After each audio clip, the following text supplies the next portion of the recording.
To start this podcast, can you hear this music right here? Can you hear that? Oh yeah. Bad editing. That's the Western version of Game of Thrones theme music. What's going on, guys? We are talking about Game of Thrones. Spoilers. I'm pretty sure everybody's watched it. I'm here joined by the beautiful Taylor. Hi guys, what's up? And the beautiful Super 81. Hi. Look at that beautiful face there.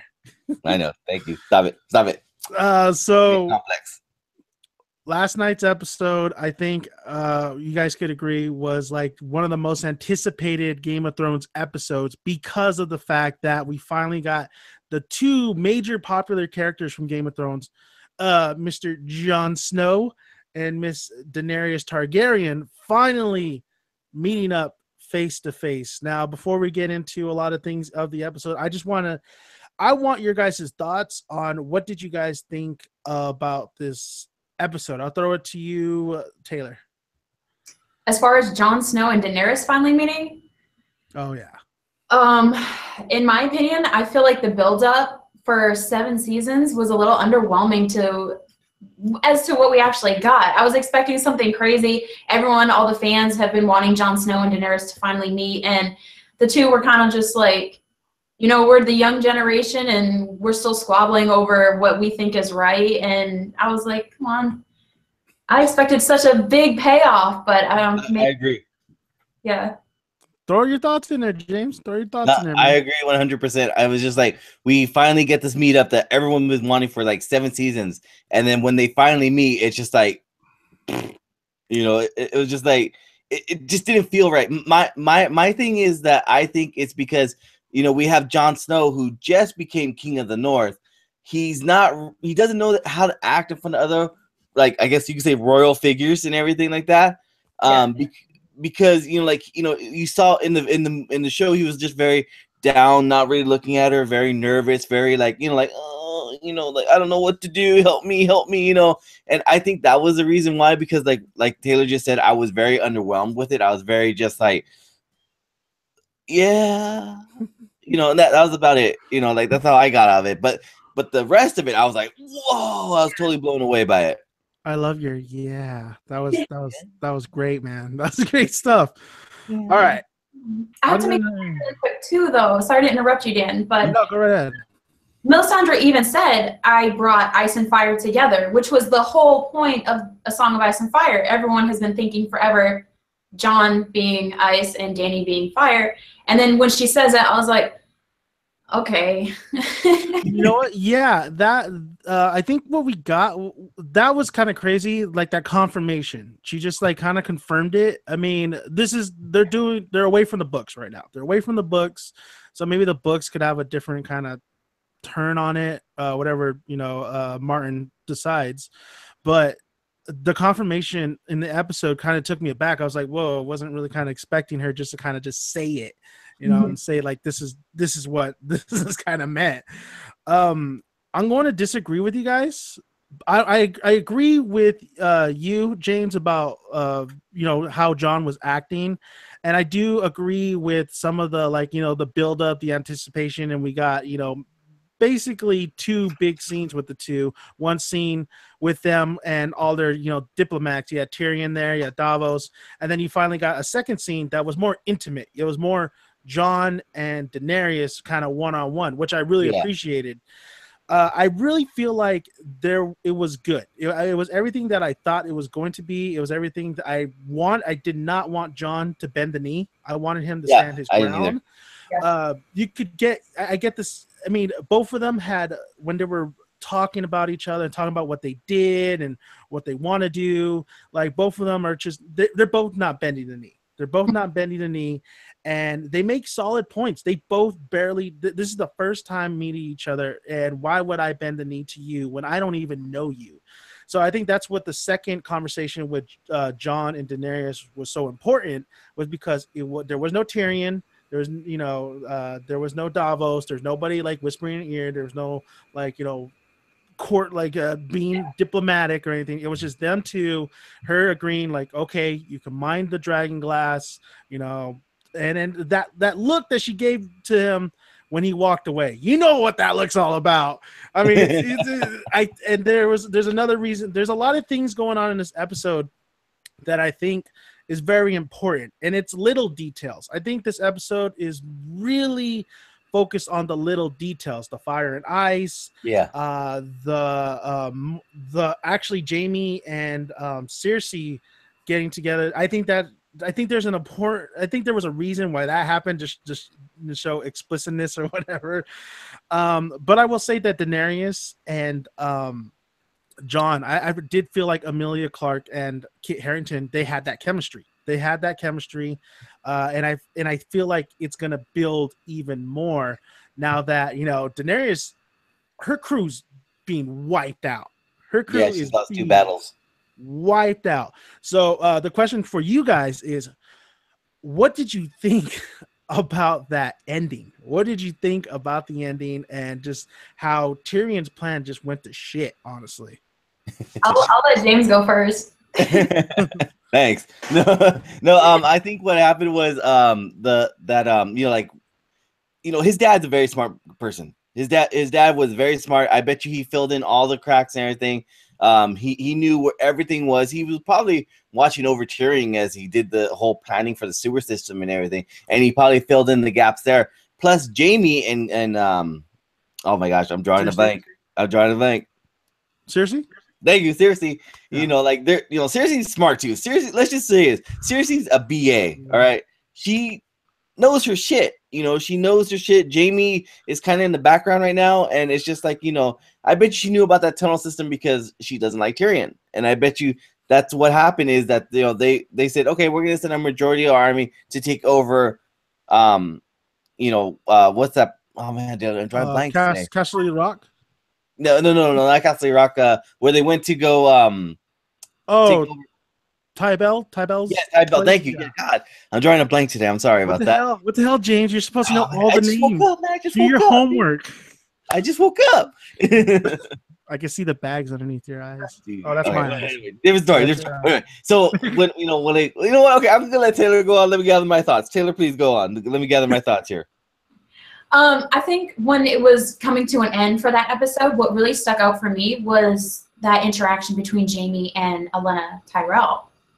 That was because it was a bad one. But for me, my suspicions about Olenna's role in Joffrey's death had been hypothesized for a long time now. I feel like a lot of people really understood Olenna's role in Joffrey's death. But like I was watching it with my husband, and he was like shocked by it. He's like, "Did you hear what she said?" I'm like, yeah, but I think a lot of people really knew that she was working with Littlefinger the entire time. It was hinted throughout that. Thing is, my girlfriend did the same thing, and I'm like, how are you surprised? Like everybody knew that it was her, you know. You know, I was surprised. Okay, I knew it was her too, but I was still surprised. You're still surprised. It was probably the matter of like, I mean, you got to give it to the woman. She was talking shit all the way to the end. Yes.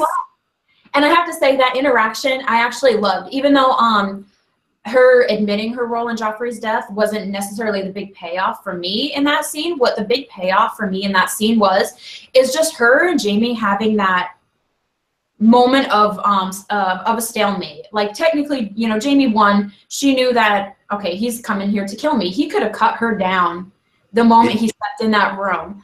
But he offered her a poison. And here's the thing. We didn't even get to see her die. She just chugs it down and begins talking shit. Yeah.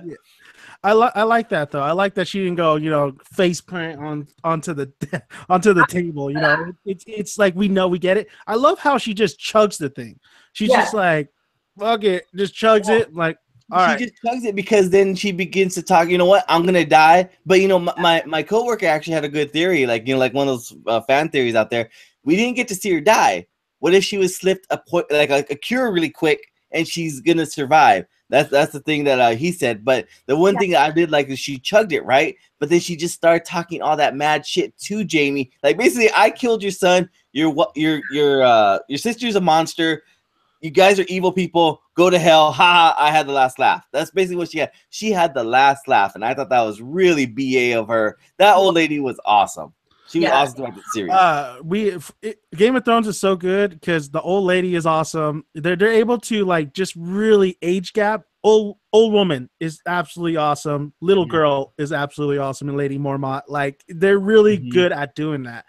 That is very interesting what you guys brought up about like, you know, we didn't see her die, and that's why I think this episode is really the little details, because if you remember, we have a scene with Cersei and the snake ladies, right?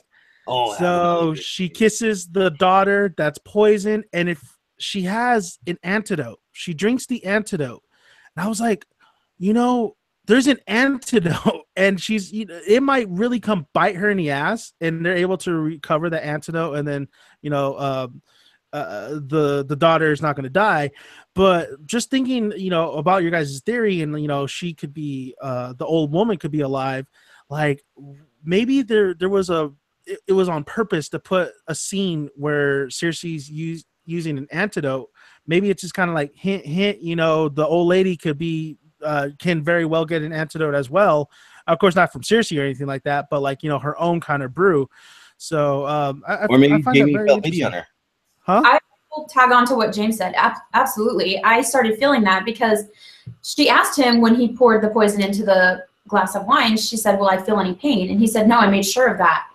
And she chugs it, and I'm waiting as she's still talking shit to start seeing some symptoms like Joffrey had, because, you know, maybe some symptoms would appear, but she still wouldn't feel the suffocating pain that Joffrey felt. But we saw no reaction to her ingesting a poison whatsoever. So I'm wondering if, you know, Jaime didn't really poison her at all. He was just looking for that answer, because Joffrey, as crazy as he was Jaime's son too. And Jaime never seemed fatherly until that moment with Marcella. They were his children nonetheless.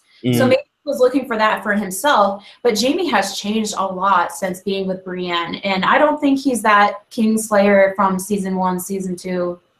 Oh, yeah. That's what I definitely got out of the ending too, because so, you know, Jaime could have not given her, because I was waiting for like something, you know, it's poison. Poison's your body's gonna react to something. But the other thing is maybe she is dead. Now, the reason why I think she is dead is because there's a much bigger kind of picture when I got out of that conversation. I mean, she did talk shit all the way to the end, but I think it was meaningful talking shit to Jaime when it comes to the long run in the story, because now Jaime really knows that it was her that killed Joffrey, when all along, and Cersei thought this all along, that Tyrion was the one that killed Joffrey. So that means that Jaime, you know, also thought that Tyrion probably maybe he did kill, you know, Joffrey. Now that he knows the truth, he'll relay the truth back to Cersei. But Cersei's still gonna say, "I don't give a shit. I do not like Tyrion. I want him dead." Yeah. And then, you know, what's between them all the time throughout the series? It's Tyrion. What does Cersei always tell Jaime? You love your little brother so much, don't you? So I felt like that conversation had more meaningful in the long run when it comes to writing aspect and where the story's going. Well, really quick, let's go back to episode 1. Remember the good old Ed Sheeran singing that song? Remember that song has a lot to do with everything they said. What a lovely, lovely voice. Yes. And so like and, you know, like, and so like when he was singing that song had a meaning behind it. That song said that if I'm reading it correctly, that the golden hand person is going to be the end of the queen. And so maybe old lady Tyrell was just you know, giving him the fuel for the fire when he's going to see Cersei for what she really is, and that's a monster. And so, you know, maybe I bet you by the end of the season, he's probably going to kill Cersei. He's going to probably be the one to do it. Probably like do it like, you know, like in a passionate way, you know, like stab her, like, you know, like without knowing, you know, like in the gut or something like that. And but I really think that this is leading up to it. So like basically the song is coming to fruition. A lot of people are saying that the song, you know, like is like, you know, like him telling that Jaime's going to slay her down. Jaime's going to be the one to do it, not anyone else. Well, that goes along with the, well, spoiler, book related stuff, but the Valonqar, which is I guess the translation is little brother, and I think Cersei was born first. Yeah. 15 seconds, I think she said. So that would make sense. I'm good. I think we talked about this too, James. I really feel like, you know, it. I mean, yeah, it's definitely James going to see what truly. I mean, he knows. He already kind of knows that, you know, Cersei. That he even tells her, like, I don't care. You know, we're gonna wipe everybody out, all our enemies, and we're gonna make prosper, you know, peace and all that stuff. Mm-hmm. But he's gonna realize that even if that happens, there's still not gonna be peace. Cersei's always gonna find something. You know, that's how she kind of works. Yeah. I just feel like even though there's, I mean, Melisandre, she even said it in not the last episode, but what, episode 2? She even said it like, you know, the prince that will come, right? It could be princess, you know, prophecies have a way of just not really occurring not the way you expect it. So I really, really feel like that the writers know, and HBO knows, and the Game of Thrones, everybody knows that us as the people know that probably James is going to kill Cersei, but I don't think they want to go that route. I think they want to do something a little bit different. I think they want to just kind of pull the rug out of people and keep the prophecy right. But I'm still thinking that, you know, how crazy as it is, it could be the Hound that does it, and something may occur between the Hound and the Mountain, because the Mountain's guarding Cersei, and the Hound is technically the little brother of the Mountain. So I feel like there's gonna be a little twist when it comes to Cersei's demise, and especially, and then you have Daenerys and Jon. Go for it.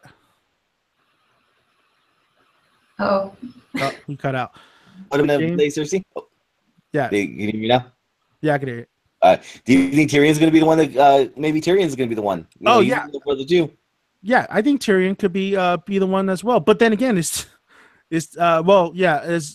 one thing, you know, the one thing I took away from the episode too was like, fucking Tyrion. Tyrion is a Targaryen. Come on, just Tyrion's a Targaryen. Yeah. I want to see the man ride a dragon. I want to see that happen. And I was looking at Jon too. I was like, Jon, just hop on a dragon. Just do it. You're in How to Train a Dragon 2. Just do it. You already know all about the dragons. I have to say, I loved Jon's and Davos's reaction as they're walking up to Dragonstone, and the dragons fly over them, and they just like go down, and all the Unsullied and Missandei are just like, yeah, that's a regular occurrence around here, but they're scared shitless because they've never seen a dragon before. Yeah. So how do you pronounce her name? Because I always get it wrong. Cersei's advisor? Yeah. Missandei. Missandei? That's how I've always said it. I always say Miss Sunday. It sounds the same. it's about right there, right? It's about right there. So I wanted to bring up a big thing. This is the one thing I really wanted to talk about after watching this episode, because it's been on my mind for a while. It's finally like going back and watching the clips. Like there is some I just can't figure out what the meaning of what the writers are trying to do and what the end game is. And that's the moment where, okay, so just to paint out the scene, it's the meeting with Jon and Daenerys, the first meeting, and how I thought it was kind of funny how Miss Sunday was like saying the freer of all slaves, the queen of blah blah blah, and then like that was like, this is Jon Snow. Oh. He's the king of the north. Like, I thought that was hilarious. But what I picked up on is when Davos, you know, after Daenerys kind of tells her life story, and then Davos is like telling Jon's story, and then he goes to the part where he took a dagger to the heart, and then Jon kind of gives him that look like, shut the fuck up. And then Davos doesn't say, he's like, oh, and then you see Daenerys and Tyrion look at each other like, what was that all about? And then later on in the episode, that happens again, when Daenerys asked Tyrion, what do you think that meant? You know, what was that all about? Now, I've been saying, I've been talking about this. I haven't been talking about on any videos or anything. I've just been talking about amongst friends and stuff, that I think the Lord of Light, if you think about it, all the gods are kind of correct. I mean, you had the three-eyed raven. They exist. The faceless man, the Lord of Light. but the Lord of Light seems to have some crazy powers where they're able to resurrect, of course, John and the other guy who's with the Hound. Mm-hmm. Now, the guy said I think in episode 1 when he was talking to the Hound, like, we're here for a reason, we're here for a purpose. I was brought back to life for a purpose. Melisandre said that about John. The Lord of Light still has use of him. Now, what does that mean? Like, I feel like maybe that John and that guy is on borrowed time. I think once the Lord of Light has, they do their deed, they do what the Lord of Light wanted them to do. I feel like they might, all those wounds are going to come back and they're dead. They're just on borrowed time. In anime wise, it's like Dragon Ball Z. You get a couple, so many hours, and you do the tournament and stuff. Mm. But that really just stuck with me, like how they really emphasize that whole moment. They emphasize not telling Daenerys John died once and came back to life. Why didn't they tell? Why did John stop her? And what was the reason for all that? And is there a bigger picture towards the end of the series? And is there a bigger picture, like what is the? I think a lot of questions like, what is the Lord of Light? Like, what is that? What does that God want them to do? Well, I think not only, John still has a lot of questions for himself, but he's more focused on the big picture. Mm-hmm. And when he just met with Dany for the first time, obviously time is very short for what's happening up north, and he had to get to the point as far as the dragon glass and needing to stop conquering Westeros and just focus on, the White Walkers and everything right now.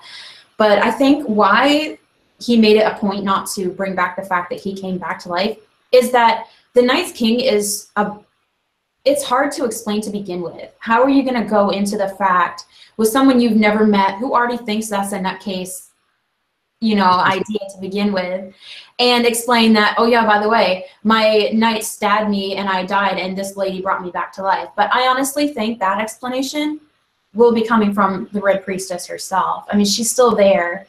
And I don't know what other dialogue points they have planned for her in future episodes, but I think if somebody's going to tell her, it's going to be the woman who did it herself.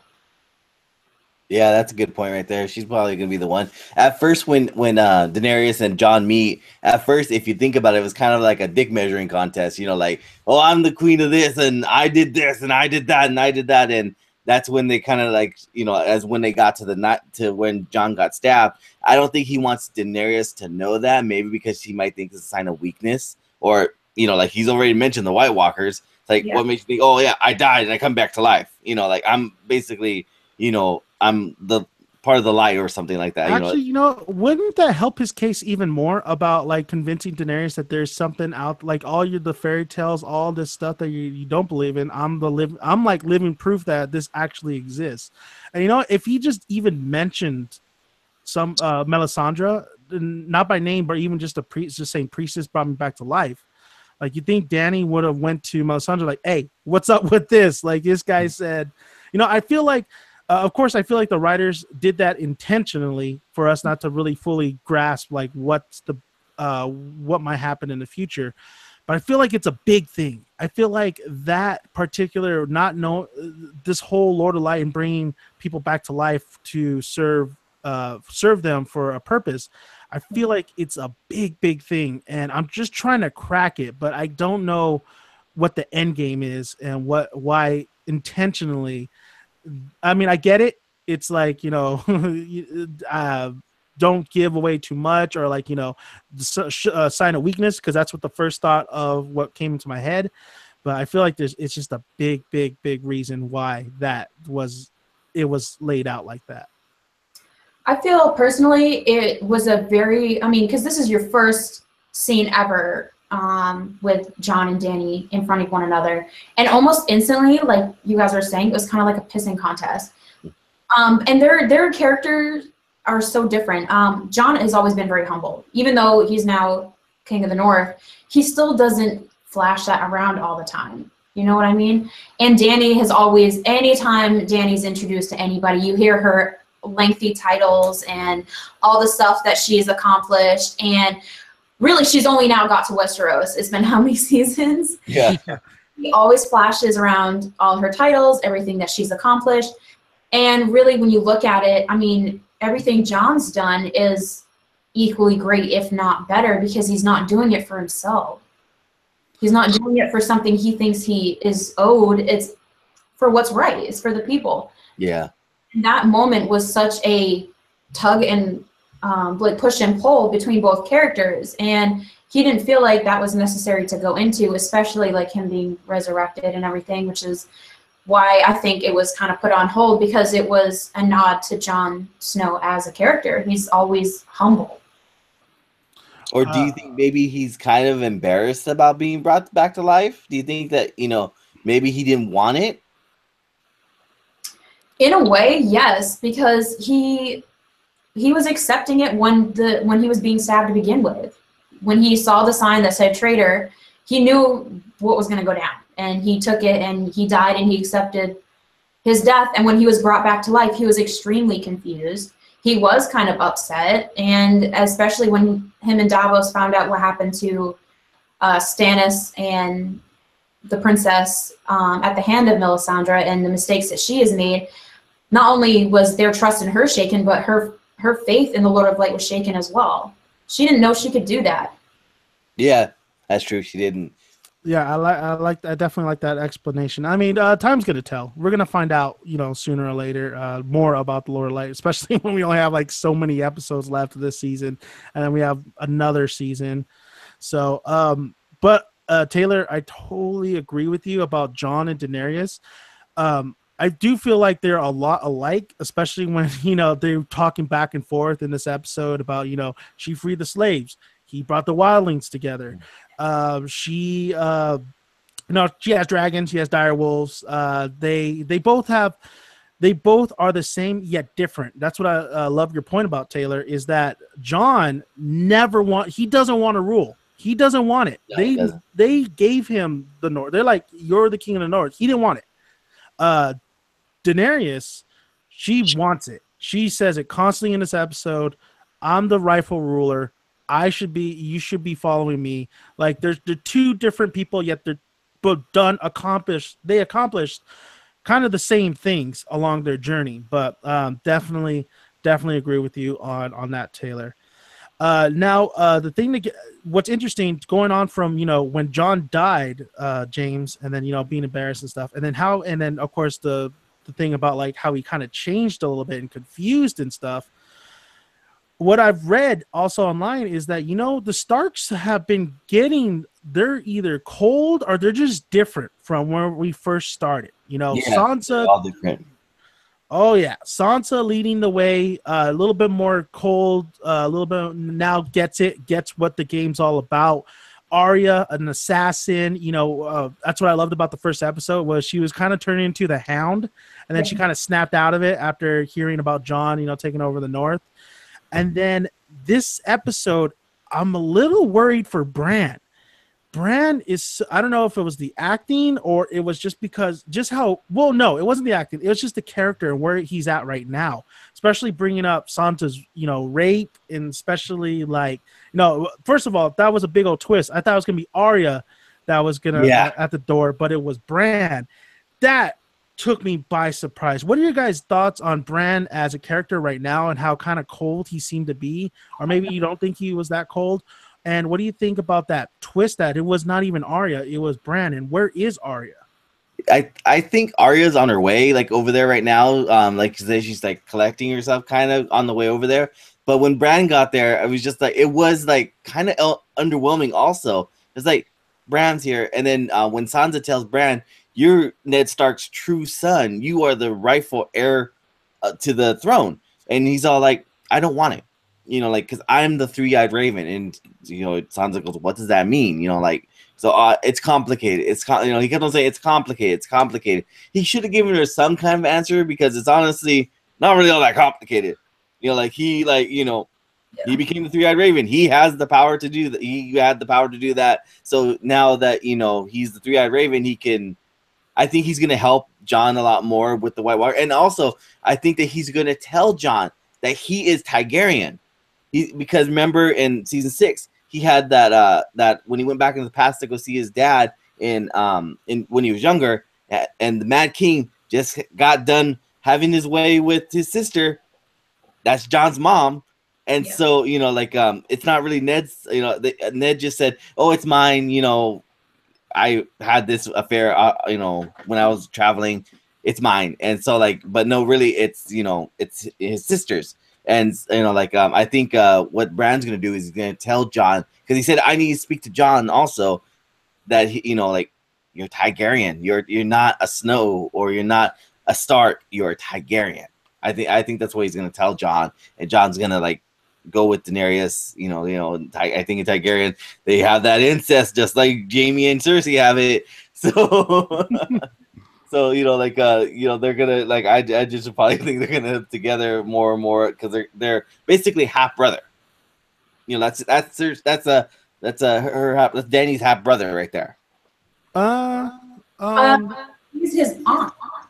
Yeah. Oh yeah. Aunt. Yeah. It's more like, you know, Sansa and John are more like kind of like almost like really sibling. Rhaegar is older brother, older than Viserys. Yeah. Rhaegar is, we're all assuming, is John's father. So what did you think, Taylor? What did you think about that whole kind of thing that was going on with Bran, and just overall? Did you think it was a little bit, because I did feel like it was a little bit rushed, like, wait, Bran was just at the wall, now he's here.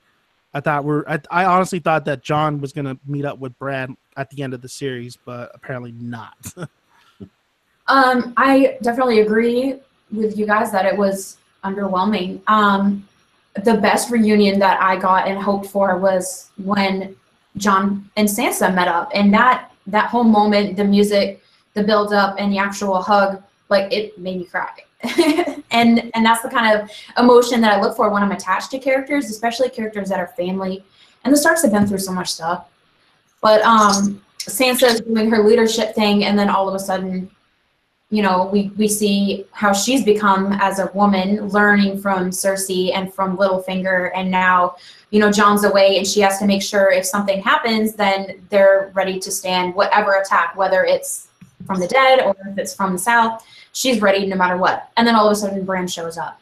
And Bran's reaction is just so cold and still. And I really believe that's the character. It's not the actor at all. I really believe that they had something to prove there, because Bran has seen stuff that no human should see. And the power that he's come into is something that he never would have imagined from the day he fell out of that tower.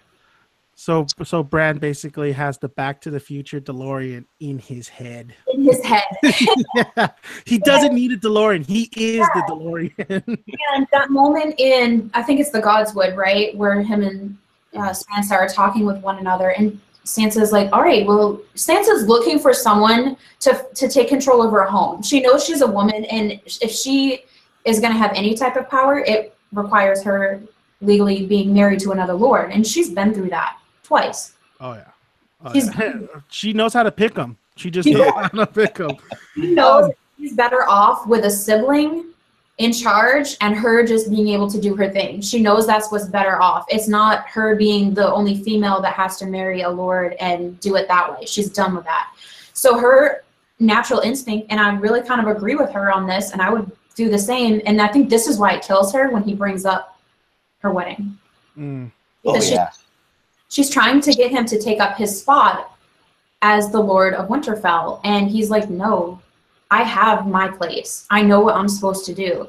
By the way, I was able to see my sister get married, even though the way he said it was really like, whew.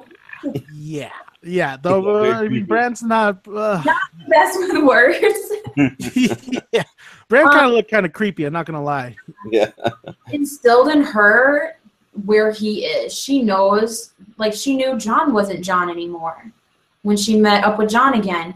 She's seeing her family, like herself, is not who they were when they were all together in the beginning. And if Arya does come back, which I'm hoping for as well, I think everyone is going to be the most surprised with Arya, because they thought she's been dead since Ned Stark died. Yeah, I definitely think Arya is going to be back at Winterfell. Yeah.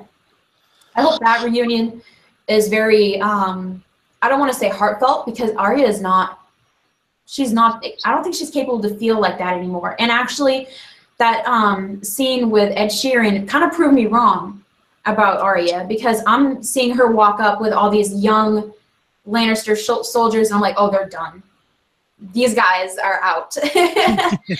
She was going to kill them originally. She was going to kill them. Yes.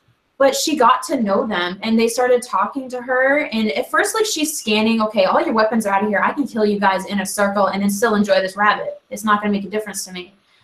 But I saw her change and think maybe not everyone associated with the Lannisters is bad. They don't necessarily believe in what Cersei believes, because they're fighting for their country, just like the Northmen up north are fighting for their countries. It's like Tyrion said in the episode too. Sorry to cut you off. Tyrion said while he was doing his monologue and Grey Worm was, invading Castle Rock, he said that they're gonna lower down their weapons, because you know what? They're not fighting for what they believe in. They're fighting because out of fear for Cersei. Yeah. So that's a big thing as well. You know what? Bringing back, with Bran's coldness and Jon's slick back hair and Sansa's, going through all hell and back, and same with Arya. I think the Stark reunion is going to make it more impactful, because I think when they're all together, I think a little bit more humanity is going to be, they're going to get a little bit more humanity out of him. Bran right now is cold, but when he sees, his sisters are fine. When he sees Jon, and especially Jon, Arya and Bran love Jon. Jon was like, when they were kids, they absolutely loved Jon. And when they see Jon, I think that's the moment when all of them together, and us as the audience, I think that's how we feel. That's what they're going to feel. We're going to feel like, damn, like, I've been waiting for this for so long. I missed you guys. And I think a little bit more humanity is going to be coming out of, not as cold as they are.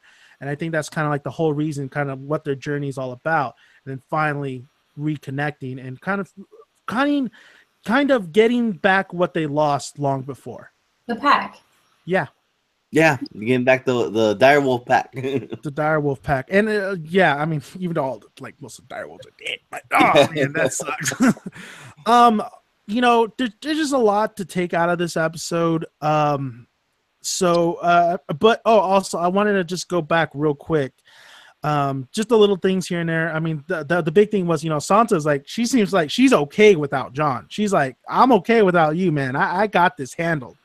But the one thing I want to point out too in this episode was Melisandre talking to I forget his name, the one with the bald head, who's able to the eunuch. That's what I call him. Viserys. What's his name? Viserys. Yeah. Varys. I'm thinking of Dany's brother. Varys. It's hard. It's hard. She they have a little back and forth, a little banter, they're talking shit a little bit back and forth, she's like, oh, well, I got to go back to over here. He's like, oh yeah, maybe it's best you stay away from Westeros. And she's like, oh no, I'll be back, because my place is to die here. So is yours. I'm like, did she just tell him what's going to happen right now? Yeah. I think that's like the black spot, man, on the hand with pirates. Like, he just got marked. He's about to die pretty soon. Yeah, he could die. Oh, sorry, Taylor. Well, no, he could die. I mean, he probably will die. Like I said, like when she told him that, he was shooken up. He was like, "What did she mean? Am I really gonna die soon? And if I'm not ready to die, I don't want to die. I want to see what happens. I want to betray." He's gonna betray her. He is. I want to betray. He's like, I want to betray someone. That was my bucket list. I want to betray Danny. I think it's interesting that you brought that up, though, because Danny straight out calls him out on everyone he's served in the past, and he was like, "Well, I'm here for the people," and this, that, and the third. And it really made me take a look back from Varys from the beginning of the series up until now, and I'm starting to question his loyalties towards Dany as well, because last season I thought that he was really for her, but she could be right. It could be best for him now, but what if he turns to John, you know? Mm-hmm. Yeah. Honestly, like there was two people you just don't from the very beginning of Game of Thrones. I was like, two people you don't trust, Varys and Littlefinger. You don't trust these two, all right? Or some bad shit's gonna happen. So, I really feel like he is gonna meet his demise. He's gonna die. So is Littlefinger. But I really still believe that Littlefinger is gonna die by Arya's hand. I think Arya is gonna come back because Littlefinger's still trying to get that booty. Littlefinger is still trying to sleaze his little way, to Sansa, and Sansa's not having it. She knows. She's not giving him the time of day. She's like, like, please, get out of here. You can't take a hint, Yeah. So, and then of course you had we talked a little bit about the ending. We talked about how Tyrion's, which is okay. So moving forward from this episode, we're just gonna talk a little bit about like what we think was gonna happen next episode, because right now Daenerys is in such a bad spot, and I guess I got to talk a little bit about, because good old Uncle Greyjoy just fucked everything up for her. Yeah, he did everything up for her. He still wants that Cersei booty, but he ain't gonna get it until the war is done. He fucked everything up and honestly, a lot of people thought that he wasn't going to be a great villain. This guy's becoming a great villain. He's damn it, why am I always bringing it up? He's like the Negan of the Game of Thrones. He doesn't have a bat, but he has the swag. So moving forward, was it Tybell? Tybell's done. Her allies are done. All her allies are done, and the only ally she has is Jon and the North. So what do you guys see in the future? What do you see with Daenerys? What do you see what's going to happen with Cersei? Like what's going to happen this next episode? What do you think is going to play into like a little bit more future events? Well, I have to say first, before we get into that, the way that they're leveling Dany's playing field, I'm not exactly happy with, because she was able to come up with her ships because the Greyjoys just showed up and that deal was able to happen. And then she was able to get the Dothraki on her side with her fire display, and then all of a sudden she can get the Dothraki over there. And then the Tyrells and the Sand Snakes got on her side because of Varys. I feel like a lot of these dominoes have just been falling into place for her.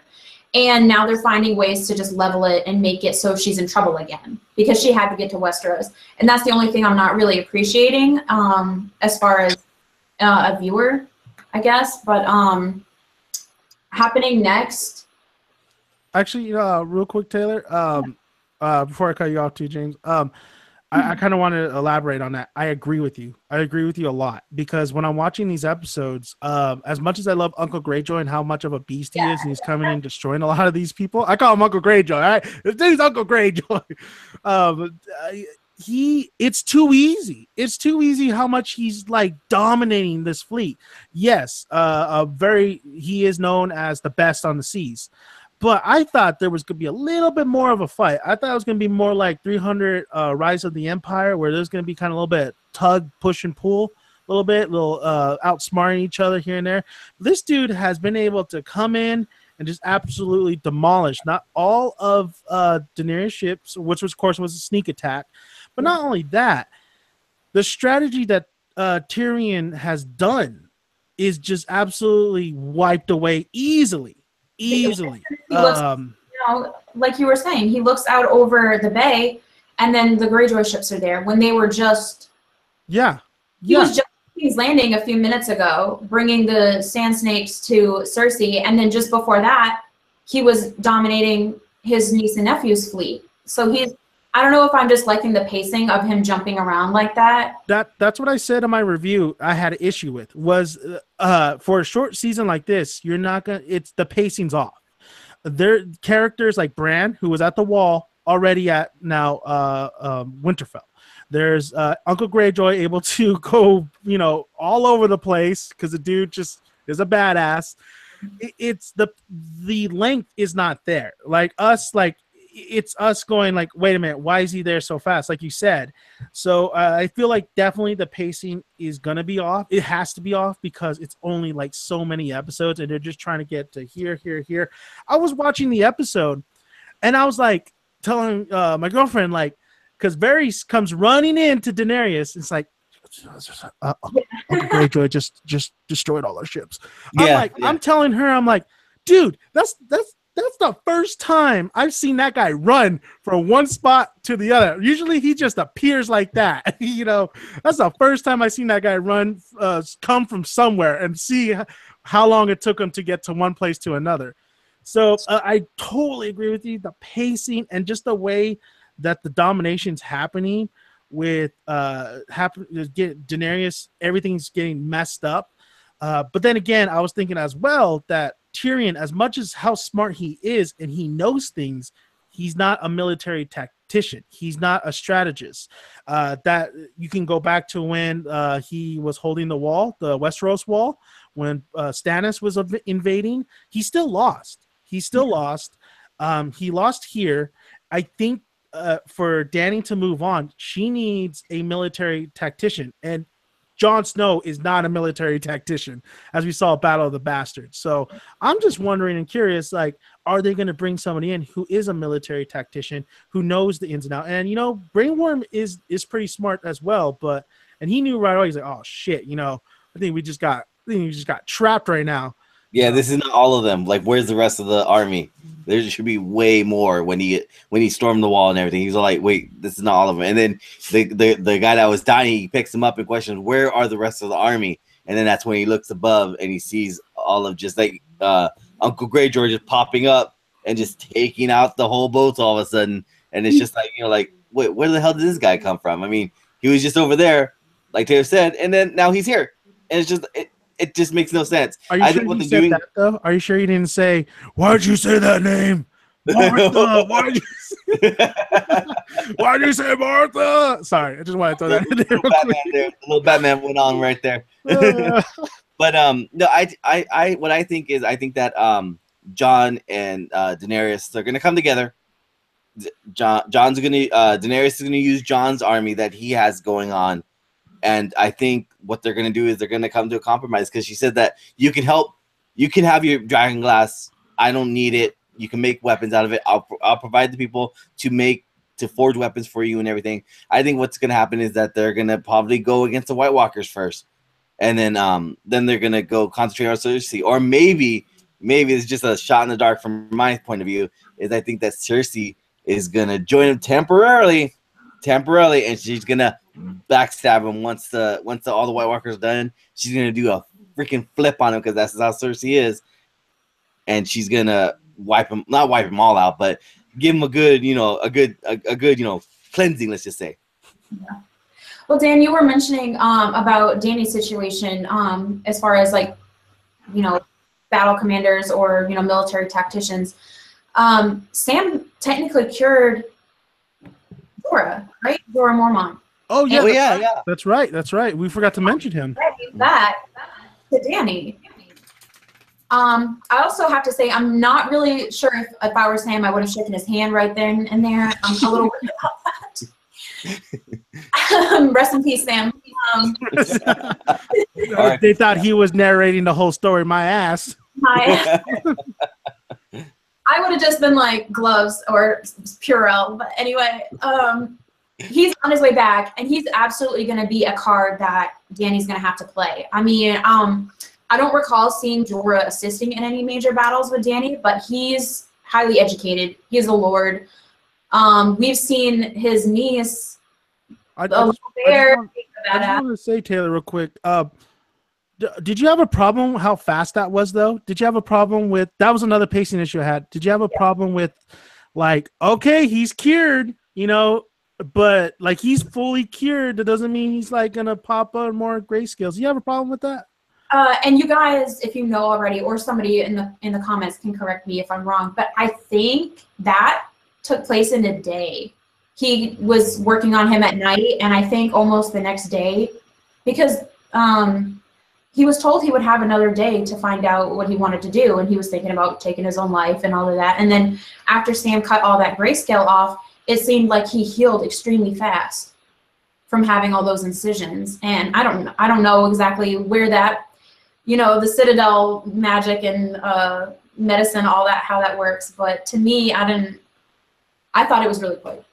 Yeah, honestly, I was like, okay, Sam did his thing, right? These grayscales, I feel like they would pop back up later on. Like, it doesn't mean he's fully 100% cured, but it seemed like the way they were talking that he's fully 100% cured, even though Sam did shake his hand. We'll put and then scoring on it, and you'll be all right. Yeah, exactly. Here, well, just drink a little. You know, here's a 7-Up. You're okay. I like the 7-Up thing. Going back into Jorah, so he's obviously going to make it back to Dany. So whenever she loses one card, she's given another. Is how it tends to work. Yeah. Also, I have to go back into what I think you were saying, James, as far as maybe they're going to have Cersei join up with them a little bit. Cersei did not make it this far by making it easy for everyone else. That she is going to ruin whatever plans because Dany and Jon were able to work something out. Okay, give him something for nothing, basically. She let him take the dragon glass. That's absolutely a step in the direction that the North needs right now. Whether she joins up with them in the fight or not, the dragon glass is something they didn't have before. So I think when it comes time for Jon to go back and handle the North, Cersei's going to mess everything up for them again. I feel like by the end of the season, the Night's King is going to do something. Finally be there. He's going to finally be at the wall. Not do that slow walk. He's going to delay that process of them being able to handle that threat. You know, I was thinking too, speaking about military tactician, and we're talking about, Jorah, you're right. Great wild card. Kind of forgotten about him a little bit, but he's a great character, and Dany definitely needs him at this point. But you know what? I said that Jon wasn't a great military tactician, but that don't mean Davos ain't, because Davos knows his shit. So I think Davos is another wild card. I think he is a very key character in at least the military planning. Because remember, Tyrion thought of this plan all by himself. Davos wasn't there. Jorah wasn't there. So now that they're going to finally Davos is there. And when Jorah gets there, it's there's some things that's going to happen. Great things are going to happen. I agree with you, James. I think as much as I think that Cersei's going to jack everything up, mess everything up, I think those trailers were hinting at an alliance with all three, a temporary alliance with all three, because what Jon's going to do is he knows that everybody thinks he's crazy. He doesn't have any proof. He's going to go get proof. He's going to bring it back. He's going to say, because in the episode, he also said, while we're squabbling this and that, that's not the true. There's gonna be no throne. There's gonna be a skeleton on the throne. That's what Davos said. So I think there's gonna be a temporary alliance. I think Jon's gonna provide the proof, like this is real. They're coming, and I think that the White Walkers are gonna reach the wall, and they're gonna get over that wall, of course, because you can't have a Game of Thrones story without them at least crossing over and being the biggest threat. I think future-wise, Cersei, Jon, and Daenerys, they take out the White Walkers, and then the main final episodes, final season is the fight for the throne, which Jon doesn't want. So honestly, I think it's just going to be between Daenerys and Cersei. But I think Jon's going to help out Daenerys because, one, people are going to say, like the whole, they're connected and all this stuff. And then also, like I said, Cersei's going to probably kill someone major. Mm-hmm. She's going to have someone major kill, whether it be Sansa. I'm just throwing names. I don't even know. Whether it be Sansa, Bran, or, or maybe Arya, or maybe even one of the close, the two older guys. Someone's going to die. And then that's going to give him fuel to go help Daenerys take the Iron Throne. Because, like I said, Jon doesn't want it. I think Jon's going to make a deal with Daenerys saying, hey, let me be king of the North. We'll basically leave you alone and you can have the rest. I just want the North. And I think that's what's going to happen. I think we are losing one dragon, at least. Yes. Cersei. All of them. Oh, shoot. I don't know how they'll, obviously budget will increase if they kill all of them, but if they take out at least one dragon, which is what I'm predicting to happen next, Dany has already made it clear in one meeting that she's like, why don't I just ride with my dragons and we destroy the fleet? Because the fleet's a huge problem. Obviously, that's something that needs to be handled on Cersei's side, because that's all Cersei has left as far as getting these armies who are afraid of her to fight for her, but the only real ally that she has working for her, and he's not working for nothing. We all know that. Mhm. If it doesn't work out his way, he's going to turn on her as well. But Euron's fleet has to be taken care of. He has to be taken out. And I think maybe a split-second decision will be made for the dragons to try to do that. And Cersei has that huge slingshot, like the catapult that has the spear. I don't know what they're called, military weapons. Oh, James knows what it's called. What's it called, James? Ballistas. What is it? Ballistas. Oh, there it is. Ballista, there we go. Nerd! Nerd. No, I should have known that because that is the card in Gwent, and I've been playing The Witcher or the Gwent game lately. I don't know why I didn't think of that. But You didn't know that? Oh, take it away. bad. So I can absolutely see Euron ships being outfitted with ballistas to take down some dragons. And that would be a huge loss to Dany, and like I said, Cersei will find some way to mess something up for them. So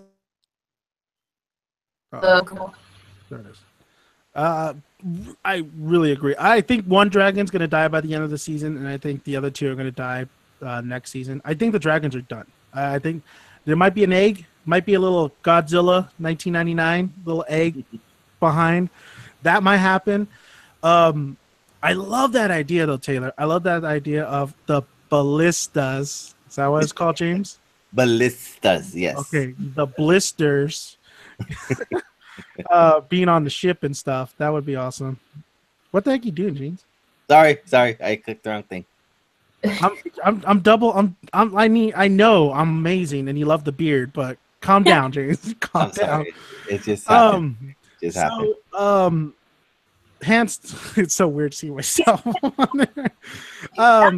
me. Okay. There it is. Oh, there's that face. There's that smile. There's that backwards cap. Hey, it's better covering up this spot right here, because damn it, Dad, you did this to me. Oh. I did not. So first of all, Daenerys and Jon, they're gonna hook up. It's I saw this in the episode. They're gonna hook up. Saw the googly eyes. He definitely gave him that look. When he turned around, he is not feeling it. I mean, he's not feeling it yet, but Ygritte is still in his heart, whether he makes that known or not. I mean, he wasn't even willing to go that far. Taylor, I miss her so much. Maybe if they have a cave, they'll do something, but I don't know. But he definitely turned around and walked away, and she gave him that. She's like, oh shit, How to Train Your Dragon 2 shit. I think Lord Friendzone Jorah Mormont is done. Lord Friendzone. Lord Friendzone. I like that one. Oh yeah. Yeah, I think. Oh, I think he's gonna die. I think he's gonna die by the end of the series. For his purpose, he's never gonna have that with Dany. I mean, it sucks. I mean, to have that be the character that was written for you is a bummer, but that's never gonna happen for them. And that's how it's gonna end for him. He's gonna do what he needs to do for her so she can get her last leg up, and he's out. Yeah, he's done. Yeah, he's done. Before we start wrapping up the podcast, I also wanted to bring up maybe an important little detail. Like I said, the episode was all about fine details, I believe. And then moving on forward to other episodes. So when we're talking about Joy, how you ever say his name? Lord Friendzone. His grayscale's gone. Sam, he did it when he was told not to do it. All right. Oh yeah.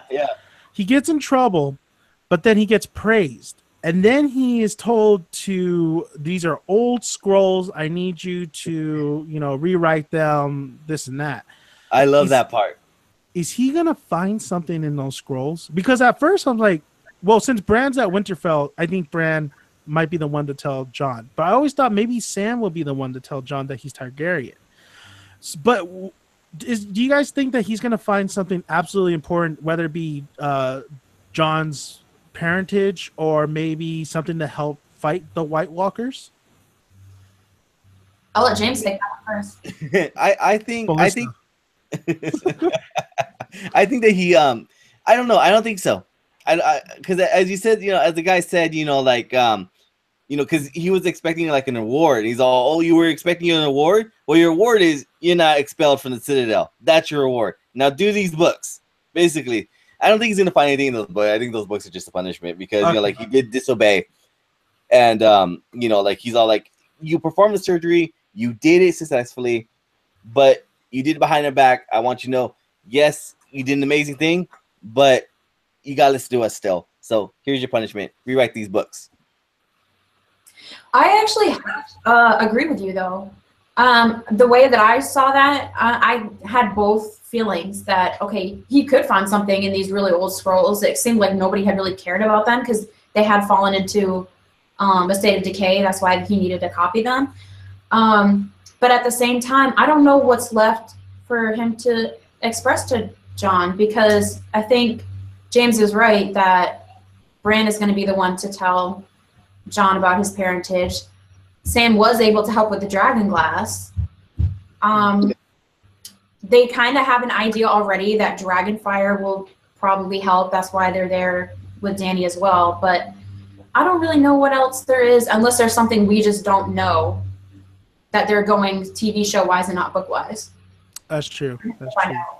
I don't like Melisandre saying they're fire and ice. I like to say they're icy hot. Lukewarm at best. Yeah. But yeah, there might be not too much. I mean, you could take it like that, like I did, because I also see it just being like, haha, you gotta do chores now because it doesn't matter. Thank God you're not. Sam's not kicked out or anything like that. He's just kind of like, you still got to get to work. You got double bedpan duty now. Yeah. Oh man, that's yeah.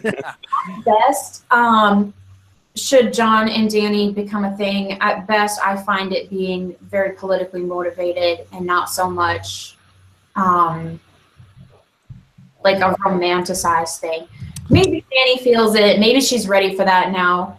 But it took a lot for Jon to get to that point with Ygritte, and he started falling for her because she was insane. She was willing to die for what her cause was, and he was willing to die for what his cause was, and that was part of the passion. And then doing something you're not supposed to do. But we're not gonna. No, but I think that's gonna happen with Jon and Daenerys. It's like the same thing with Ygritte and Jon, where they're enemies. They don't really know each other. They find out about each other. Of course, Ygritte is Ygritte. She's a high spirited. She's pretty much the chick from Brave.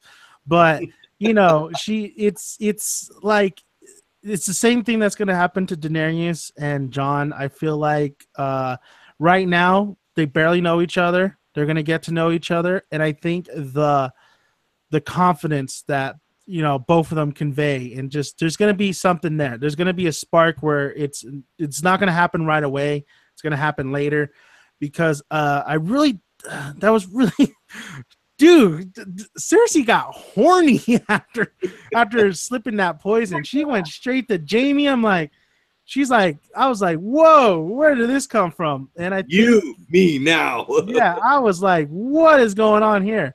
And I think that scene kind of like was a hint, like the little details. I know how crazy it is, but the little details, I think that showcases like, these two are brother and sister, most likely, Jon and Daenerys in the same episode where these two haven't had a love scene for how many episodes, but they happen to have a love scene in this particular episode. I think they're kind of dressing that whole aunt and nephew thing.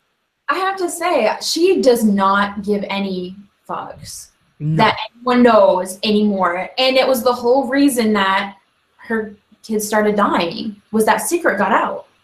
Yeah. And Yeah. they got rid of Ned was because that secret came out. Her kids are dead. She don't care. Yeah, she don't care. And she's the queen, and he's like, are you sure you want people to know? Like, I'm still here. Shouldn't I leave or whatever? And we'll need new sheets, by the way, because we're gonna dirty them up again. She's like, oh, yeah, don't think I missed that hand on the booty. She's like, squeeze. I was like, whoa, you see that? I was like, baby, come squeeze mine. But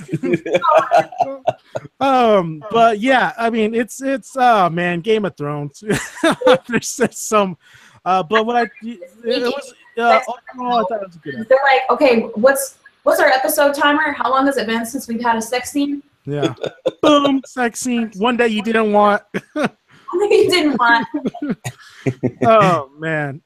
So finishing off the podcast, what just to hear you guys' thoughts, what did you guys how are you feeling the season 7 of Game of Thrones? Do you think it's living up to the hype a little bit, or it's just kind of, it's coasting along? What are your thoughts so far on these episodes? I'll let Taylor go first on that one. Okay. I feel like it's coasting. I'm not suffering in the visual effects department or the acting department as far as this season is concerned. Now going into episode 4. My problem is just things are having to happen, and maybe it's just because everything was so paced slowly to begin with, and now we're at crunch time, and maybe that's just what I'm trying to get used to. But I'm really loving where Tyrion is headed. I'm loving the fact that Cersei is probably the only character that never changes. She's the only character that doesn't learn from her mistakes, and she's gotten that far because of that. I'm actually really liking that. But at the end of the day, it's going to be her downfall. And I'm also glad that the snakes or sand snakes are going away. Nobody likes the sand snakes. James, what do you feel? I think it's starting out like at a moderate pace, but towards the middle and the end, it's gonna go boom. It's gonna take off. Like something major is gonna happen. I think in the middle or towards the end, like it always does. The actress who plays Arya said in an interview that she got done reading the script to Game of Thrones, and she just got to say that there's a lot of death at the end. That's what she said. And so one of our major characters is going to die at the end of Game of Thrones. That's just what she said. I forgot what it was on. I think it was like on a talk show she was on. But yeah, so a major character is going to die, so she says. Let's see if it happens. Let's see if it doesn't. But I think the pace right now is really good. Like I said, first episode, I loved it so much because it showed, like Arya just being a little BA that she is and everything like that. But I just think it's going to explode at the end because we have, 2 more seasons or 1 more season? Technically this is 1 whole season, but I guess technically they're saying it's 2 seasons, so it's 1 season this time. They were saying it's 2 seasons. So and then I hear that there's going to be a 2-hour episode coming up. That's what I kind of heard, but I don't know if it was coming up. It might be the season finale, honestly. Yeah, that's what I'm thinking is the season finale. So let's see what happens. But I think like big things are going to happen towards the middle because we got 1 more episode before the season 5, the middle of the season. So we'll see what happens. I think big things are going to be coming. I think John's going to have a breakthrough with Daenerys. And I think my prediction is I think that Daenerys is going to believe him, and they're going to fight the White Walkers first. Then they're going to concentrate on Cersei. Okay. My final prediction is Arya's ending, her whatever that may be, whether she lives or dies, is going to be something that we're going to love. I loved her scene that she had with Nymeria, and I don't think that's over. That's going to come back into play eventually, and I think that's probably why her ending is going to be bittersweet as well. I think this season so far is like a Roman candle, where you're just waiting for things to happen, and then it happens, goes boo. Then you're waiting for it to happen again, boo. So it's set up, something big happens. Set up, something big happens. So it's coasting. It's coasting, but it does have some great moments here and there. By all means, it's not the greatest season so far, but we're only like 3 episodes in, so you can't say greatest season until you see the whole season. It's like, you know, a movie, beginning, middle, and end. We'll see how it goes. My prediction, James talking about maybe a big death in the ending of this. I think the dragon's going to die. I think what would be a crazy one and would be a huge loss would be Tyrion's death. And I don't think Arya is going to die. I really feel like Arya is safe, but I think Bran might die. I think even though we need a 3-eyed raven, maybe the 3-eyed ravens are going to be all gone. I don't know. I just it's a long shot, but I really do like that. Huh? I really like that idea. Yeah, I think that would be kind of cool. I mean, he's the one that fucked everything up anyway. If he would have listened to his mama and not freaking climbed the tower, all this shit wouldn't have happened. Game of Thrones wouldn't happen. But, you know, that's my prediction. I really do believe a dragon is going to die, and I really believe that at the end of everything, all the dragons will die. So that wraps up our Game of Thrones podcast. This was an awesome breakdown of the episode. I think we covered a lot. We covered a lot of the finer details of what may happen, what did occur in the episode. So Super Nerd, what are we doing in our channel? Are you doing anything upcoming that you want to tell the fans out there? Oh man, I've got so much to say, but little time. No, I'm gonna be doing a Rick and Morty review right now, which came out last night for Rick and Morty fans everywhere. I'm gonna be doing a breakdown. I'm kind of saying a little bit. I'm disappointed in a little bit, but once again, Rick and Morty, so I love it. More Funko Pops are coming. I'm taking off this week, gonna take care of some family stuff I gotta take care of. But next week, I'm also gonna be doing my contest. I'm relaunching my contest, for my Gwenpool. I had a contest going on, but just fell through. Just things happening, and so finally I'm relaunching. So people out there, if you want to join in to get my Funko Pop of Gwenpool, all you have to do is put in the comment section on my channel. Just put hashtag Gwenpool. Subscribe, and that's it. That's all you have to do. And I want to say the week after, I think on the 13th or something like that, it's gonna be on a Friday, I'm gonna announce the winner. So definitely, if you guys want to win a Funko Pop, hey Danny, hopefully you win it, so that way I just deliver it to you. I already have one. You can have another one. It's okay. But anyway, I'm gonna be doing that. So just a lot more reviews coming up and everything of shows. I'm gonna be doing another review of one called Midnight Texas, which I actually fell in love with. It's a really good show. So definitely a lot of reviews coming on my channel. Okay, awesome. And Taylor, what about you? What's coming up for you? I'm still working a lot on my requested videos that my subscribers are asking me for now, and that's doing more character analysis for Sons of Anarchy, doing more in-depth histories on groups that are in Sons of Anarchy, and I'm also still following the filming and production of the Mayans MC that's supposed to be coming out next year. I have a date, but I'm not recording on it yet because it's from the mouth of an actor, and I do not want to get in trouble. I really want to get a podcast going tomorrow about the Mayan MC, because I have a lot to say about the Mayan MC, and I got a lot to say. But yeah, Taylor over here is killing it. Super Nerd 81, bravo. Slow. That's all I gotta say. Come here. It's upward battle. Bring it in, buddy. Here's a hug. Yeah. We're in the presence of greatness right now. All right, we're in the presence of greatness. I have been absolutely working my ass off. I go work 2 to 10. I usually sleep until after work, so I'm usually closing. It's really hard to get some videos out, but I do definitely get the Game of Thrones videos out. So I have 2 days off, which is great. And then Comic-Con was last weekend, so I will be doing, of course, like I do every year, a Comic-Con video. I will actually be doing a Jax Teller tribute video as well. I have all the footage for that.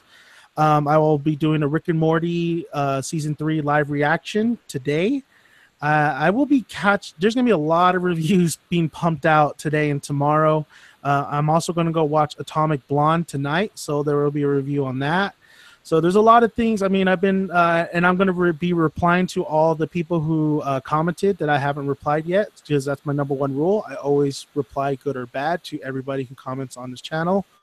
got a lot of replies, like a lot of replies. But yeah, so that's what I'm doing on my channel, and I want to thank you guys. You guys are awesome. I really had so much fun talking about Game of Thrones. I love the insight. I love the thoughts on what you guys thought about the episode and what you guys think about the future. I think most of the time I get Mondays off, so I'm hoping maybe we could come back together and do it again next Monday or whenever we're free, and just really talk, because there's only so many episodes left in Game of Thrones, and it's just really fun to really kind of speculate and see if our predictions hit the mark or it just like was turd. So thank you Super Nerd 81. Thank you Theokayyesttaylor. Really happy you guys coming onto the channel. Really happy doing a podcast with you. It's been a while. Taylor, that we done a podcast. We got to talk more MC, and then of course The Walking Dead trailer A dropped, so we should be talking more. We should talk about that too. A little bit pissed about it, but anyway, so thank you guys, and I will see you guys next time. Sounds good. Take care. Bye. See you later.